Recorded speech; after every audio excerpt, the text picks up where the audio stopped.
Have you ever dismissed a passing moment, certain it held no weight, only to realize later it turned your entire life upside down?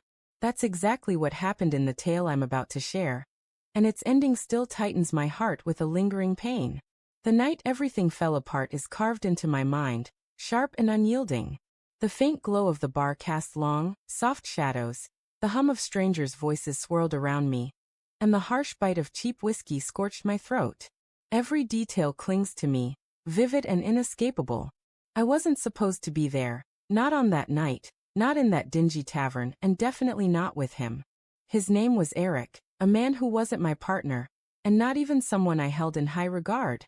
He was just there, the kind of person who notices your world unraveling and drifts into your space like a warm scarf against a biting wind. That evening came on the heels of a vicious fight with my boyfriend, Josh. 4 years together, living under the same roof, yet talking about our future felt like grasping at dust slipping through my hands. Eric didn't interrupt or offer empty reassurances. He simply listened, his eyes steady, as if my words mattered, something Josh hadn't made me feel in ages. When tears welled up, his hand reached for mine. A small gesture I told myself was harmless, a fleeting comfort, not a betrayal. 1 drink became 3, then melted into 6. The walk to Eric's apartment was a fog, the kind where your heart warns you're making a grave error, but your legs keep moving forward. We never spoke of it afterward, not a single mention. I convinced myself it was nothing, a drunken stumble that wouldn't change how I felt about Josh. But the next morning, Josh's usual message didn't come. No warm good morning, no light-hearted jab to ease the sting of our argument. When I dialed his number, it went straight to voicemail. By evening, he still hadn't come home. I paced our apartment, rehearsing explanations for a confrontation I wasn't sure would happen, holding on to the faint hope he couldn't possibly know. Guilt ate at me, but I clung to the belief we'd patch things up, as we always did. 2 days passed, then 3. His phone remained off. His clothes stayed untouched in the wardrobe, his toothbrush sat unused in the bathroom, but he was gone. On the 4th day, a knock startled me. I thought it was him. Instead, Amy, his sister, stood there, her eyes swollen and her face stern. She didn't soften her words. "Josh knows," she said, her tone icy and final. My breath hitched. "Knows what?" "Don't act clueless," she shot back. "He knows about you and Eric. His friend was at the bar. Took pictures." My stomach churned, bow rising. Pictures? Of course, Josh's friend lived near that place. "Where is he?" I stammered, my voice shaking. "Not here. Not with you. That's all you need to know." She turned and left, leaving me rooted in the doorway, the air sucked out of the world.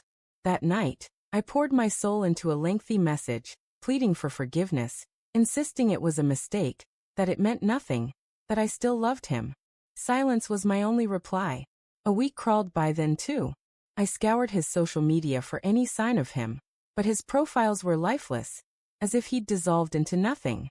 Eric texted once, "Are you all right?"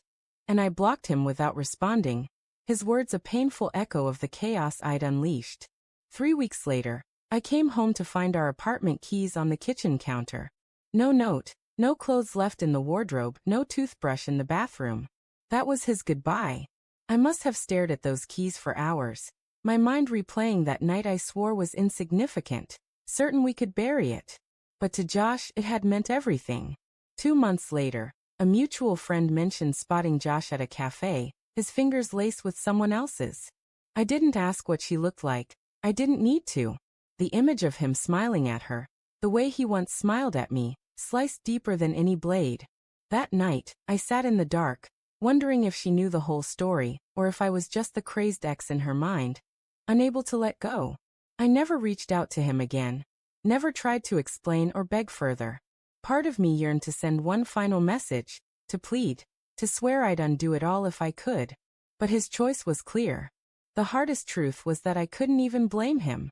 He'd trusted me and I'd broken that trust. I'd told myself it was a momentary slip, but to him, it was the moment our shared future collapsed. Months later, I deleted his number, but the guilt stuck to me unyielding.